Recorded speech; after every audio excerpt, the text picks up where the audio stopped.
C. Joseph Vijay எனும் நான்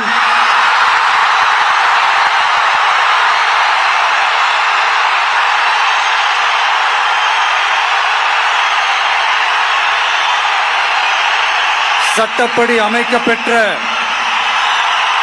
இந்திய அரசியல் அமைப்பின்பால் உண்மையான நம்பிக்கையும் மாறா பற்றும் கொண்டிருப்பேன் என்றும் இந்திய நாட்டின் ஒப்பில்லாத முழு முதல் ஆட்சியையும் ஒருமையையும் நிலை நிறுத்துவேன் என்றும் தமிழ்நாட்டு அரசின் முதலமைச்சராக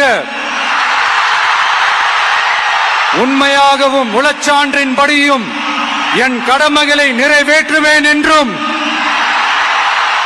அரசியல் அமைப்பிற்கும் சட்டத்திற்கும் இணங்க அச்சமும் ஒருதலை சார்பும் இன்றி விருப்பு வெறுப்பை விலக்கி பலதரப்பட்ட மக்கள் அனைவருக்கும் நேர்மையானதை செய்வேன் என்றும் ஆண்டவன் மீது ஆணையிட்டு உறுதிமொழிகிறேன்.